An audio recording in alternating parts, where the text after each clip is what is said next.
आज हम लोग देखेंगे हिंदी का सब्जेक्टिव क्वेश्चन जो आपके सेंटअप एग्जाम में पूछा गया है। अगर आपने अभी तक हिंदी का ऑब्जेक्टिव का आंसर की नहीं देखा है तो आप लोग देख लीजिए, डिस्क्रिप्शन में लिंक दे दूंगा ऑब्जेक्टिव का, तो आप लोग ऑब्जेक्टिव देख लीजिएगा।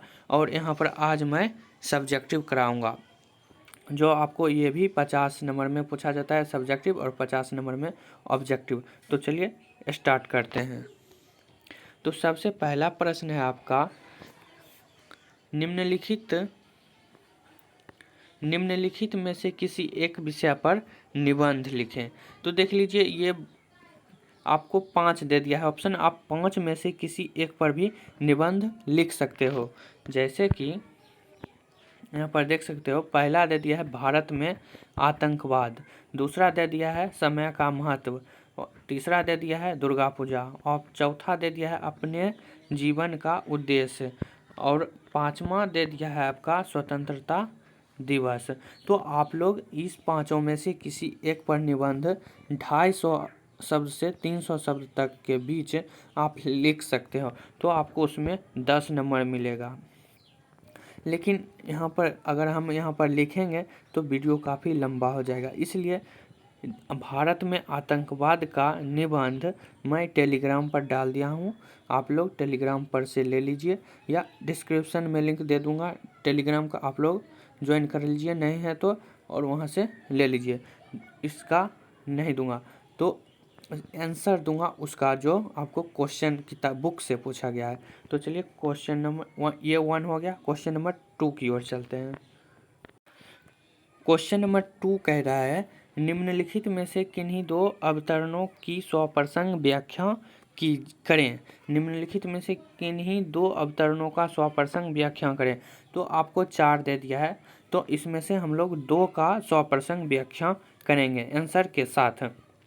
तो सबसे पहले इसका करेंगे 1 नंबर का, इस संसार से संपृक्ति एक रचनात्मक कर्म है, इस कर्म के बिना मानवीयता अधूरा है। तो इसका स्वप्रसंग व्याख्या हम लोग करते हैं। तो चलिए आंसर देखते हैं इसका क्या है। तो उसका आंसर है, प्रस्तुत पंक्ति लेखक मलयज की 10 मई 1878 की डायरी से लिया गया है। वो था क्वेश्चन, उसका आंसर है 2 का 1 नंबर आंसर। इस पंक्ति के माध्यम से कवि यह कहना चाहते हैं कि मानव का इस संसार से जुड़ा होना निहायत जरूरी है, जो कि सच में बहुत ज़रूरी है। मानव अगर इस संसार से जुड़ा नहीं रहेगा तो इस संसार के सामानों का उपभोग कौन करेगा, निर्माण कौन करेगा, आविष्कार कौन करेगा। तो वही कह रहा है, इस संसार से जुड़ा होना निहायत जरूरी है। मानव संसार के सामानों का उपयोग यानी उपभोग करता है और उनकी सृजन भी करता है यानी निर्माण भी करता है। मानव अपने संसार का निर्माता स्वयं है और वह ही अपने संसार को जीता है और भोगता है। एक बार फिर से बोल देता हूँ, आप लोग नोट कर लीजिएगा। कह रहा है, प्रस्तुत पंक्ति लेखक मलयज की 10 मई 1878 की डायरी से लिया गया है। इस पंक्ति के माध्यम से कवि यह कहना चाहते हैं कि मानव का इस संसार से जुड़ा होना निहायत जरूरी है। मानव इस संसार के सामानों का उपभोग करता है और उनकी सृजना भी करता है।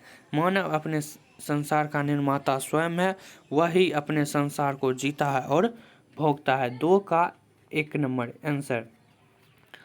अब देखते हैं 2 का दूसरा नंबर क्वेश्चन। आपको उनमें से किसी 2 को ही बनाना है। 2 बना दीजिएगा, आपको वहाँ पर 8 नंबर मिल जाएगा। क्वेश्चन नंबर 1 का तो बन गया है। यहाँ पर इस संसार के संप्रकृति एक रचनात्मक कर्म है, इसका आंसर मैं करा दिया हूँ। अब क्वेश्चन नंबर इसको भी छोड़ देता हूँ, इसको भी छोड़ देता हूँ और इसको कराता हूँ कि 4 नंबर है आपका, कि हर वो आदमी जो मेहनत कश लोहा है और हर वो औरत दबी सताई बोझ उठाने वाली लोहा। इसका आंसर मैं आप लोगों के सामने लाता हूँ। तो चलिए इसका आंसर देखते हैं। 2 का 4, 2 का 4 आंसर देखते हैं। अब 2 का 4 नंबर आंसर देख लीजिए। 2 का 4 आप लोगों को आंसर नहीं लिखना है। आंसर अगर आप लोग हिंदी में आप लोग सिर्फ उत्तर लिख सकते हो, और यहाँ पर अगर आंसर लिख दोगे तो आपका नंबर कट जाएगा। आप लोगों को उत्तर लिखना होगा, ना कि आंसर। ये तो हो गया इंग्लिश वर्ड। हिंदी में इंग्लिश कैसे घुसा सकते हो? हिंदी में हिंदी ही लिखना पड़ेगा, सिर्फ हिंदी। तो चलिए स्टार्ट करते हैं। उत्तर 2 का 4। प्रस्तुत पंक्ति प्यारे नन्हे बेटे को शीर्षक कविता से लिया गया है, जिसके कवि विनोद कुमार शुक्ल हैं। इस पंक्ति के माध्यम से कवि यह कहना चाहते हैं कि लोहा से हमारा तात्पर्य मेहनतकश मजदूर आदमी से है। मेहनतकश मजदूर आदमी से है, जो शक्ति का प्रतीक है। सही बात है, जो आदमी मेहनत करता है उसी के पास शक्ति का होता है, जिससे मनुष्य के दैनिक जीवन की आवश्यकताओं की पूर्ति करती है। जब हम लोग कोई काम नहीं करेंगे तब तक हमारा दैनिक जीवन का कोई आवश्यकता पूर्ति हो ही नहीं सकता है। और दबी सताई बोझ उठाने वाली औरत के जीवन में लोहा का संघर्ष में जीवन की झलक पाता है। एक बार फिर से बोल देता हूँ, आप लोग नोट करते जाइएगा। लिखिए, प्रस्तुत पंक्ति प्यारे नन्हे बेटे को शीर्षक कविता से लिया गया है, जिसके कवि विनोद कुमार शुक्ल हैं।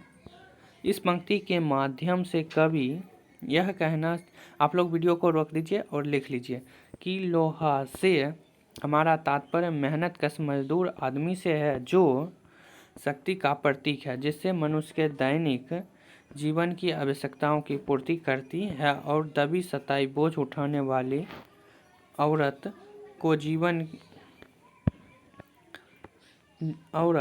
के जीवन में लोहा का संघर्ष में जीवन की झलक पाता है। तो 2 नंबर क्वेश्चन खत्म हो गया है। अब चलते हैं क्वेश्चन नंबर 3। क्वेश्चन नंबर 3 की ओर चलते हैं। ये इतना लिख दीजिएगा, आपको फुल नंबर 4 में 4 मिल जाएगा। 3 नंबर क्वेश्चन कह रहा है, देख लीजिए एक बार। कह रहा है, वार्षिक परीक्षा की तैयारी करते समय पढ़ाई में आने वाली समस्याओं का उल्लेख कर बड़े भाई के पास एक पत्र लिखें। तो आप लोगों को पत्र 8 से ही सिखाया जाता है, पत्र कैसे लिखा जाता है। 8, 9, 10, 11, 12 आप लोगों को पत्र लिखने आता होगा, तो इसलिए मैं इसका आंसर नहीं कराऊंगा, क्योंकि पत्र लिखना तो सबको आता है आजकल। सिर्फ देखेंगे आज 4 का आंसर, 4 का, इसको आपको पता नहीं होगा तो 4 का आंसर देखेंगे। 4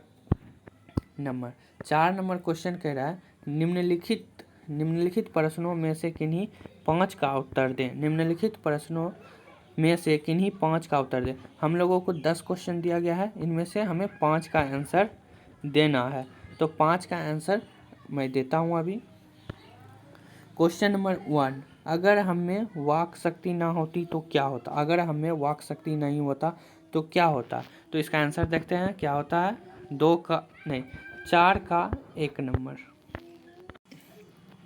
कह रहा है, अगर हमें वाक शक्ति ना होती तो क्या होता?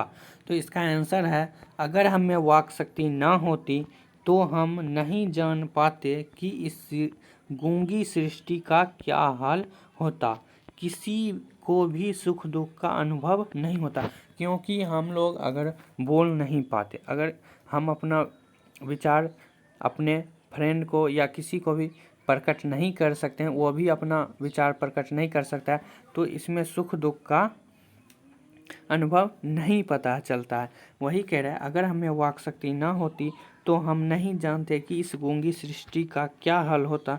किसी के भी सुख दुख का अनुभव नहीं होता हमारे जीवन में। तो आप लोग ये आंसर लिख लीजिएगा। आपको 2 में 2 नंबर मिल जाएगा। नेक्स्ट क्वेश्चन की ओर चलते हैं। 4 का क्वेश्चन नंबर 2। 4 का क्वेश्चन नंबर 2 आप लोग देखिए। उसने कहा था कहानी कितने भागों में बटी हुई है, कहानी के कितने भाग में युद्ध का वर्णन है। यहाँ पर कट गया है क्वेश्चन, थोड़ा स्क्रीनशॉट लिया हूँ इसलिए कट गया है। उसने कहा था कहानी कितने भागों में बटी हुई है, कहानी कितने भागों में युद्ध का वर्णन है। तो 4 का 2 नंबर आंसर, 4 का 2 नंबर आंसर कह रहा है। देख लीजिए, उसने कहा था कहानी कितने भागों में बटी हुई है, कहानी के कितने भागों में युद्ध का वर्णन है। तो इसका आंसर देखते हैं। इसका आंसर होगा उसने कहा था कहानी 5 भागों में बटा हुआ। कितने भागों में? 5 भागों में। उसने कहा था कहानी 5 भागों में बटा हुआ है और कहानी के 4 भागों, 5 में से 4 भागों में युद्ध का वर्णन है। 5 में से 4 भागों में युद्ध का वर्णन है। तो यही आप लोग लिख दीजिएगा। आपको 2 में 2 नंबर, क्योंकि 2 बात पूछा है कितने भागों में बटा हुआ है, तो 5 भागों में बटा हुआ है और कितने भागों में युद्ध का वर्णन है, तो 4 भागों में युद्ध का वर्णन है। 2 बात लिखो, 2 नंबर मिल जाएगा, एक एक नंबर। नेक्स्ट क्वेश्चन की ओर चलते हैं। क्वेश्चन नंबर नेक्स्ट 4 का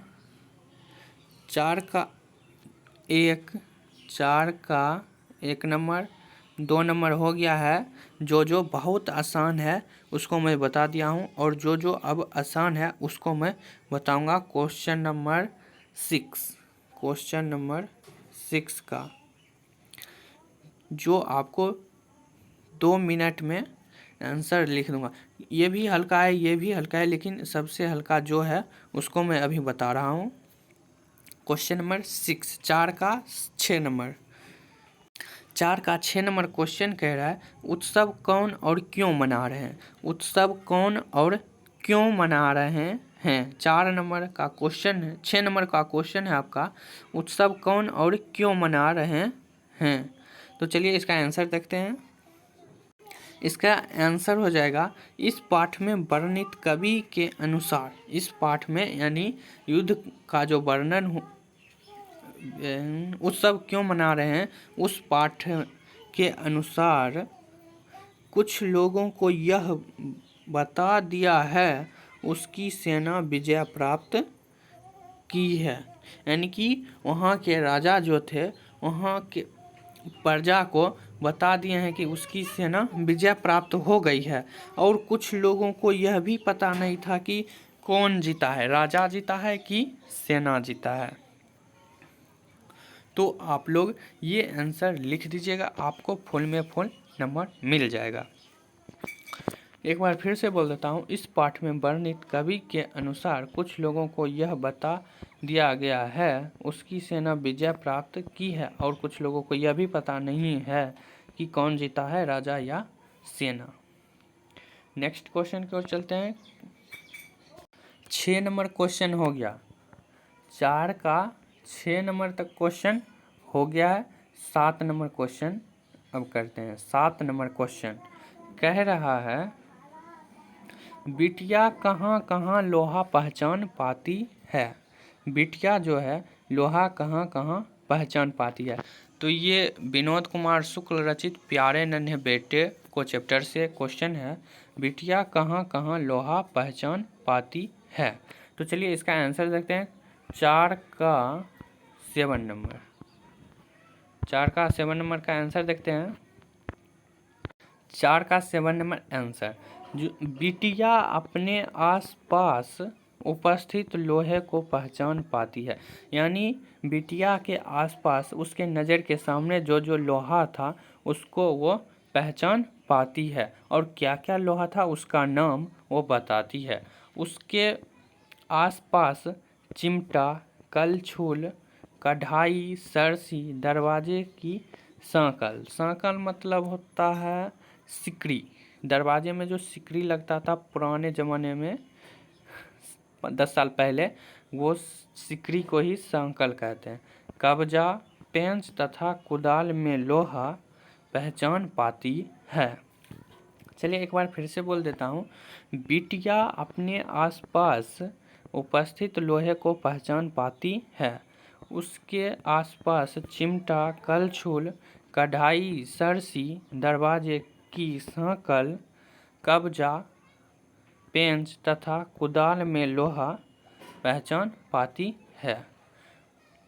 4 हो गया है, ये लगा के हो गया है 4 क्वेश्चन। एक क्वेश्चन और बाकी है, नेक्स्ट क्वेश्चन करा देता हूँ। 4 का 8 नंबर आप लोग लिखते जाइएगा। नेक्स्ट क्वेश्चन है 4 का 8 नंबर। ये जय जय कराना का क्या अर्थ है? जय जय कराना का क्या अर्थ है? ये आपको आंसर मिलेगा इसका भी। ये लगा के हो जाएगा आपका 5 क्वेश्चन, जो कि 5 ही क्वेश्चन पूछा जा रहा है। तो 5 में 5 आप बना दीजिएगा तो आपको इसमें से 10 नंबर मिल जाएगा। तो चलिए इसका आंसर देख लेते हैं। 4 का 8 नंबर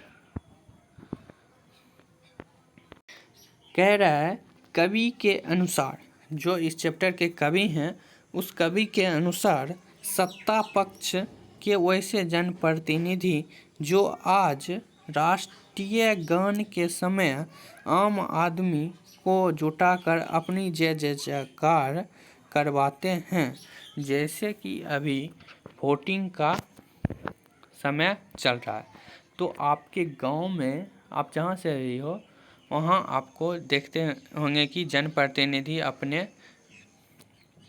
आदमी को जय जयकार कराने के लिए लेकर जाते हैं। तो वही कह रहा है, कवि के अनुसार सत्ता पक्ष के वैसे जनप्रतिनिधि जो आज राष्ट्रीय गान के समय आम आदमी को जुटाकर अपनी जय जयकार करवाते हैं। तो 5 में 5 आपका हो गया है। अब चलते हैं नेक्स्ट क्वेश्चन को, क्वेश्चन नंबर 6। 6 नंबर क्वेश्चन आपको दे दिया है संक्षेपण। 6 नंबर क्वेश्चन दे दिया है संक्षेपण। निम्नलिखित अवतरणों में से किसी एक का संक्षेपण कीजिए। तो संक्षेपण के लिए आपको एक ये दे दिया है और एक ये 2 नंबर। आप ये दोनों में से किसी एक का संक्षेपण कर दीजिए, आपको 4 में 4 नंबर मिल जाएगा। तो संक्षेपण कैसे किया जाता है मैं आप लोगों को बता देता हूँ। तो संक्षेपण करने के लिए देखिए, सबसे पहले तो आपको इसको, ये जो लिखा हुआ है पूरे को 2 से 3 बार पढ़ना होगा अच्छे से, शांत होके आपको कम से कम 2 से 3 बार पढ़ना है। 2 से 3 बार पढ़ने के बाद आपको इसका एक अच्छा सा शीर्षक देना है।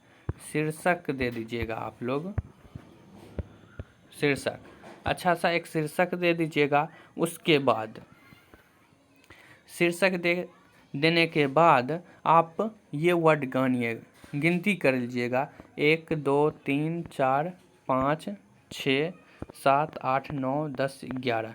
जैसे कि यहाँ तक मैं गिनती कर लिया हूँ, ये 11 वर्ड है। ऐसे ही आपको पूरे में गिनती कर लेना है। गिनती कर लेने के बाद मान के चलो आपको 60 आता है। पूरे वर्ड शब्द 7 है, 60। तो आपको 60 में से 1/3 गुना कर देना है। 1/3 गुने 60। यहाँ करने के बाद देख लीजिए आपको कट रहा है 3 से 20 बेर में। तो आप लोगों का 20 वर्ड बनता है। यहाँ पर 20 वर्ड आ जाता है, 3 से कट जाता है, 3 दूनी 6 यानी 20 वर्ड।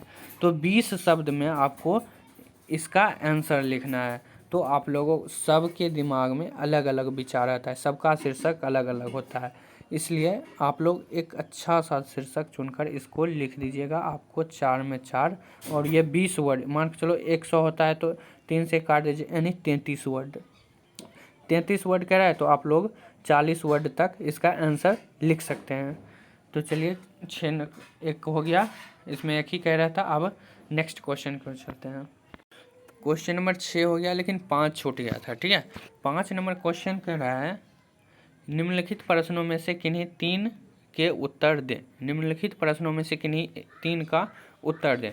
तो सबसे पहले हम लोग देख लेते हैं, गांव के घर का शीर्षक कविता का सारांश लिखें। गांव का घर शीर्षक कविता का सारांश देख लेते हैं आप लोग। तो चलिए देखते हैं।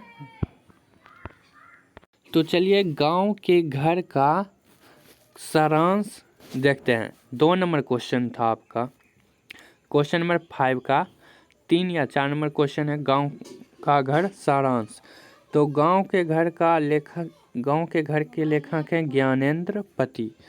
ज्ञानेंद्र पति समकालीन कवि हैं। वे नव पूंजीवाद और आर्थिक उदारवाद के कारण ग्रामीण संस्कृति में जो बहुआयामी बदलाव आया है उस आप लोग नोट करते जाइए या स्क्रीनशॉट ले लीजिएगा।